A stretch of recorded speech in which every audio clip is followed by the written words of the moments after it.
This is Modern Gaming Culture. This series will attempt to highlight the phenomenon of PC, console, and mobile gaming and bring to light all of its phenomenal aspects. Let's take a dive together into the world of modern gaming and take apart its structure. Now, here's your host, Rotimi Osagi.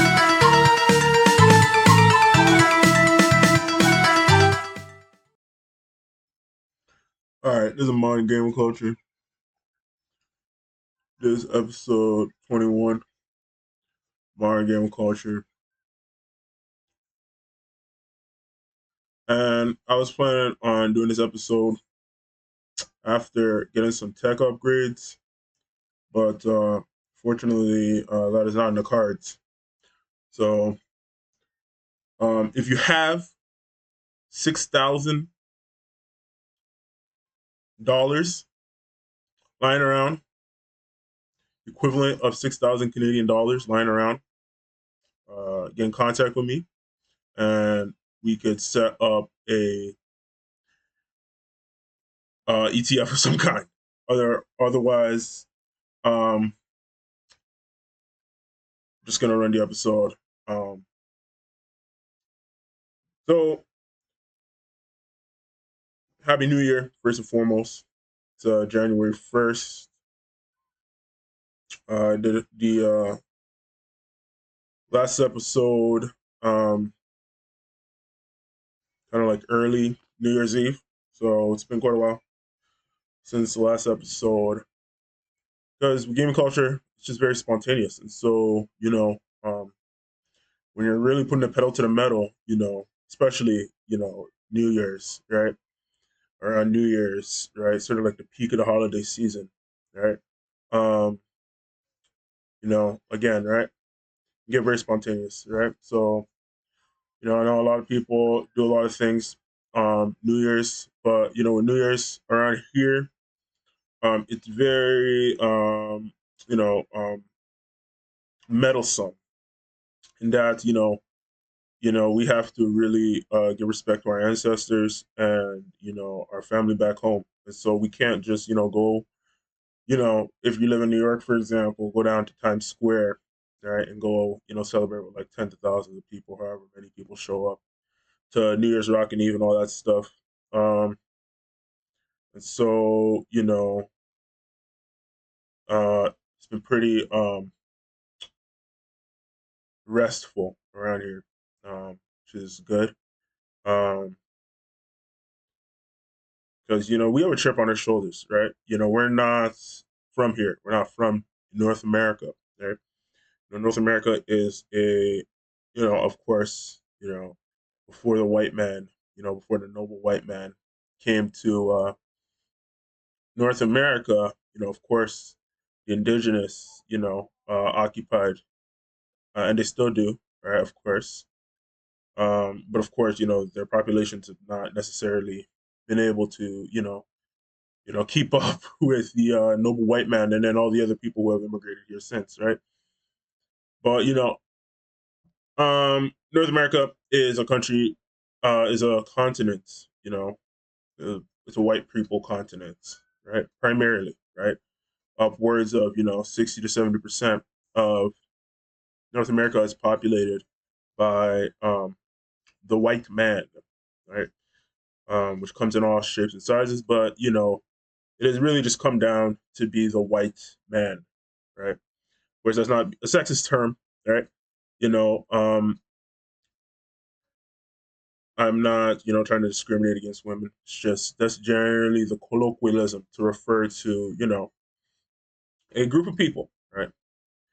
And so you know, um, it's not something where we can sort of just cash in our chips and then sort of just blend in. We really have to bring something new to the table because we have to earn our spot at the table, right?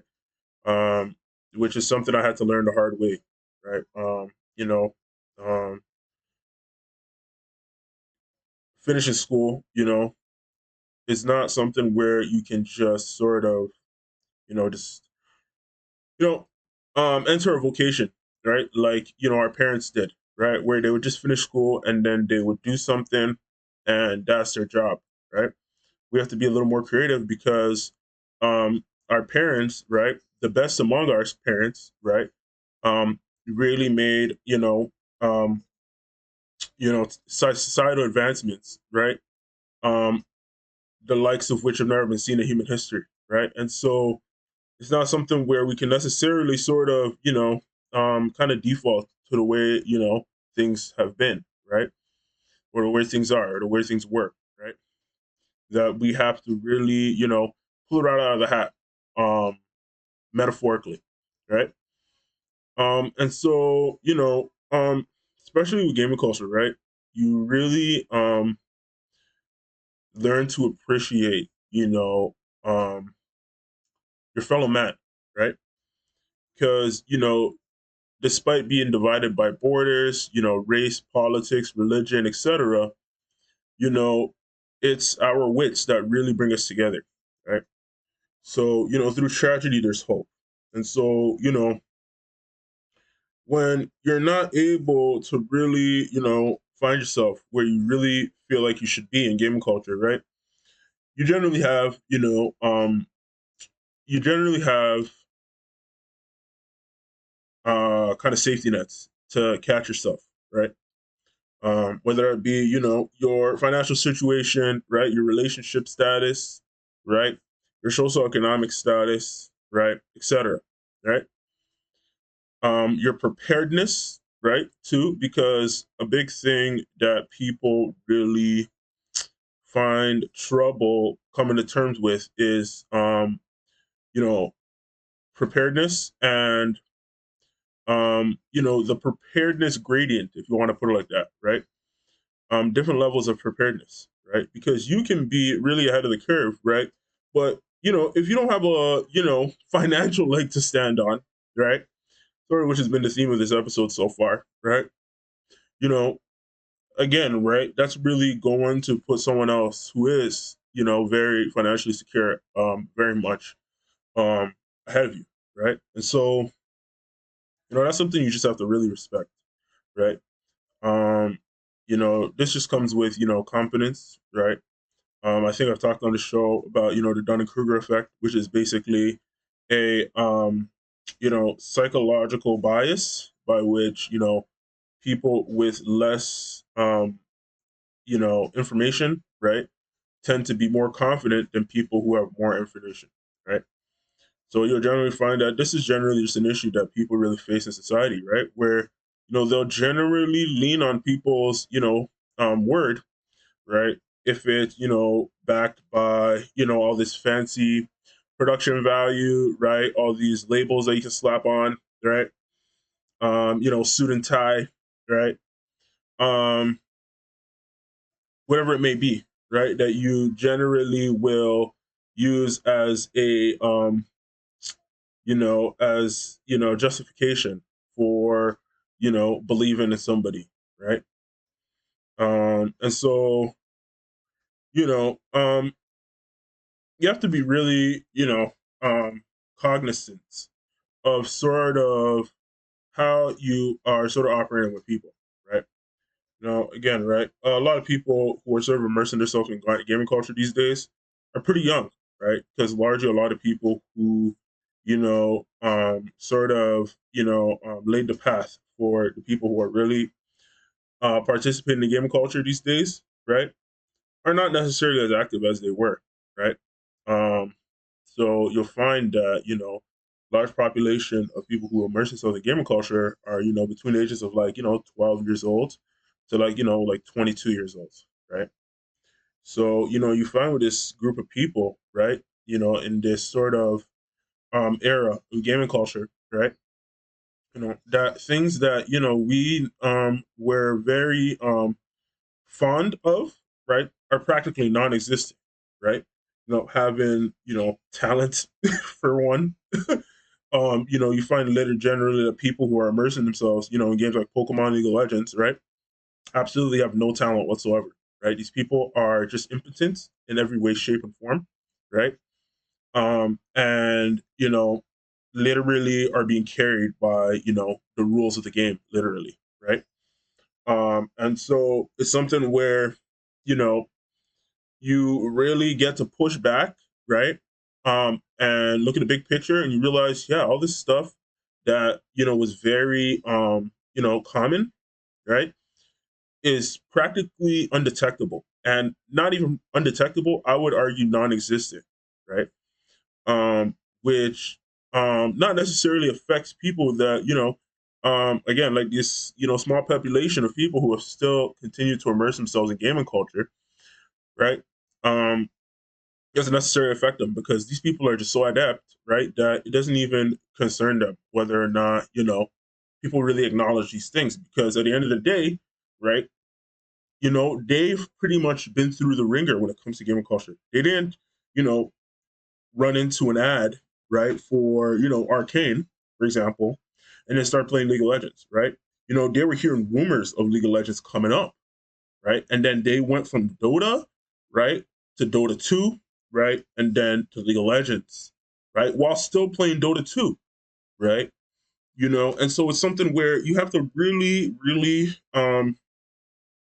kind of, you know yourself, quite frankly, right? It's not something that can really be argued, right? When I play, I tend to play, for example, when I'm playing League of Legends ranked, I play slash mute all, and I never unmute. I have no reason to, but I know that the chances of me hitting somebody who I could have a reasonable discussion with is practically zero, right? And so for that reason alone, I don't have any reason to unmute. And so I play pretty much, and the only way I can really, gauge, the player level is basically by gameplay, right? Um, and what I find, right, is that, as opposed to, when I was, um, growing up, right, playing games like League of Legends and Pokemon, right, you know, um, it's, you know, a lot, you guys are not sucked in, right? And we weren't sucked in either, right?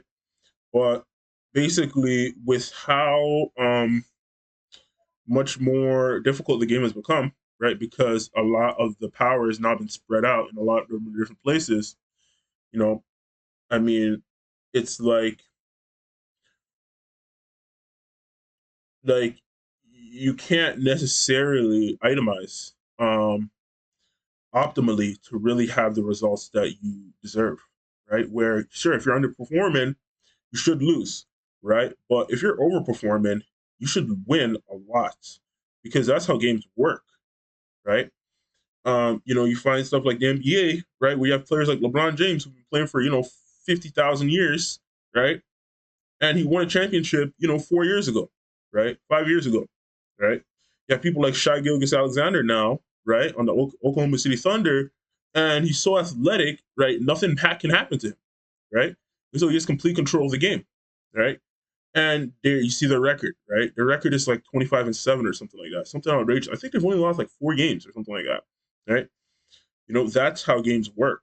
When you've really been able to basically, not hack necessarily, but, overperform, right? With respect to the talent that you have, right?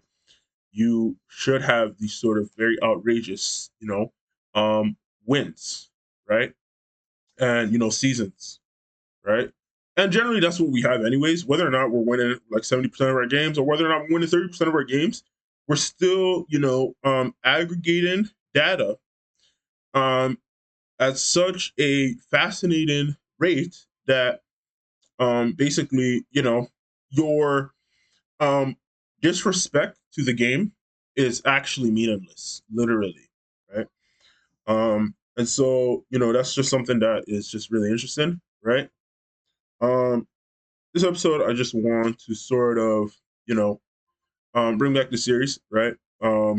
And I want to start opening up some channels for, you know, um, you know, um, reach me on social media, right?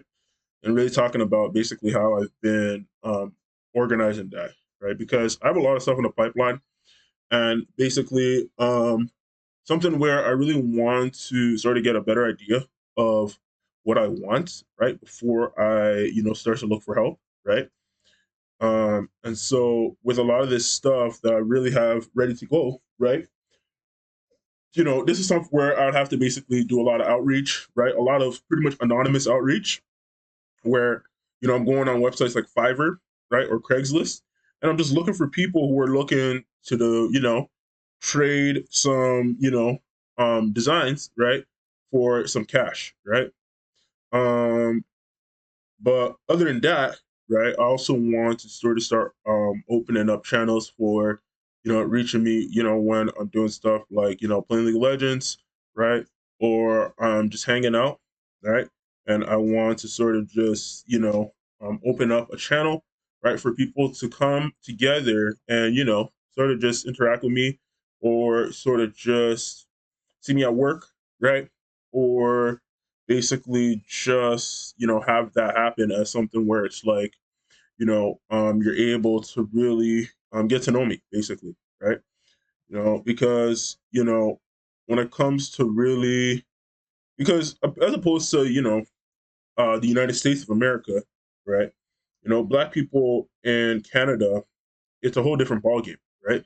We suffer so much more than you could possibly imagine, and then compared to somewhere like in the United States of America. Not to make this episode, about, my life or anything, but, you know, um, especially, coming from, you know, Africa, right? Where literally, we're first generation Canadian, right? And, my family pretty much,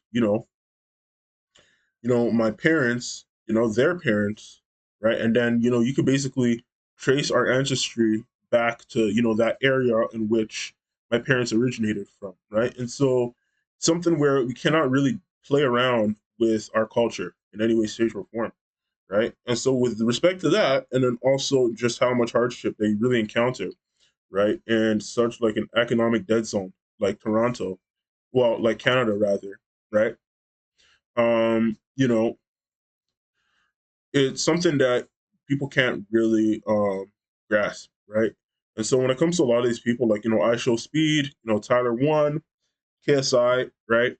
These people come from America, right? And so it's not something where there's not really a question of sort of their life, right? But for something like us, right, where yeah, we're incredibly successful, right? Very well off, right, etc., right? Financially secure, right? But again, right, it's not something where you can really, point fingers as easily. And so, I think it's very important, right? Especially when I'm going to start doing stuff that is going to actually increase, our reach. That, people can really be able to interact with us and understand sort of, what we do here, right? And so that it's not a mystery per se, right? Because with a lot of these people, they're just doing a lot of promotional stunts. That's ultimately how they avoid, the karmic consequence, if you will, of really having to face, how they've lived, right? And so that's a lot different, right? Than, really trying to, make an educational outreach effort, right? From gaming culture, right? And then also trying to contribute to gaming culture as well, right?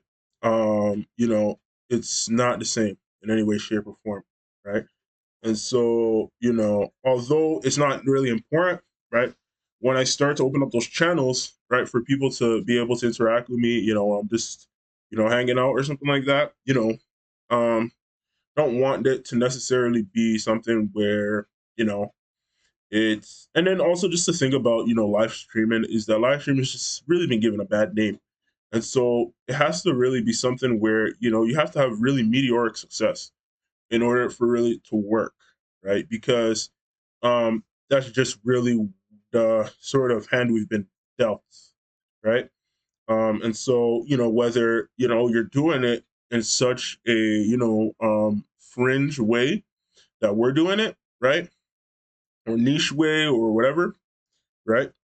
You still have to have that meteoric success or, you're not going to be able to, not necessarily compete, but it's not going to make sense, basically, right? And so, because ultimately when it comes to all this stuff, right, with how powerful the technology is, you can't necessarily do it, where it's something like, for example, like a rap music video or something like that, where these guys have a huge reach already, right, because of social media, right, and then basically it's like a community, essentially what it is, right. It's more like a collective than a community, but you know, where basically, you know, they're able to basically, get like 3 million, 4 million views on their videos, right, overnight, right? You know, very naturally, right? Um, and that's something where, you know, they should be awarded that because, that's the reach of their community or collective, right? Um, and that same success, rated success should be awarded to us as well, right? And so, also with that, we need, production value increase, etc. Right? Because I really understand when it comes to a lot of these, issues that we're really facing in game culture, they're coming from places where, if these guys were to turn on their stream, they would look like, it would look like Tier 1, right? It would look like, I will dominate, right? Because that's just the social economic status they've been awarded, right? And they don't necessarily have the pop culture icon status as someone like I that will dominate, right? Or Tyler One, but you know it's indistinguishable, right? And so with something like this, where we're gonna have such impact, right?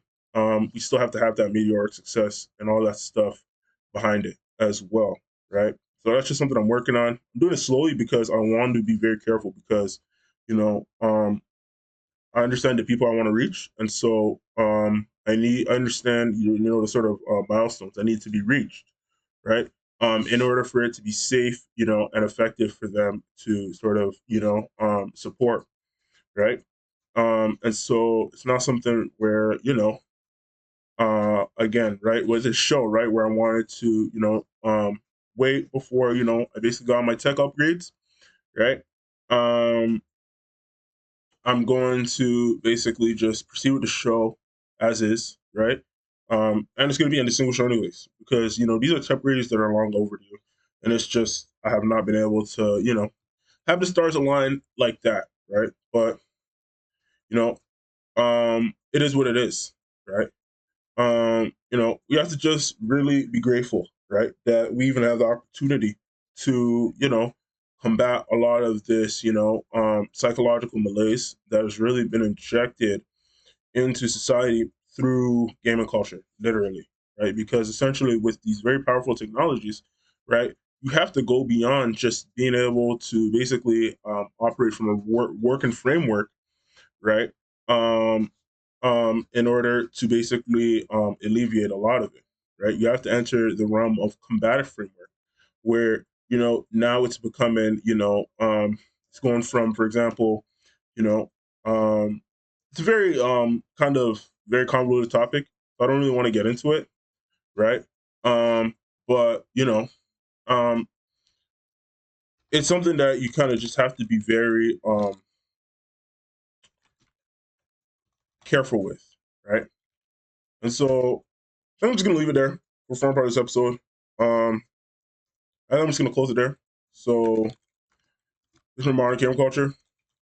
Thank you for listening, and I'll see you.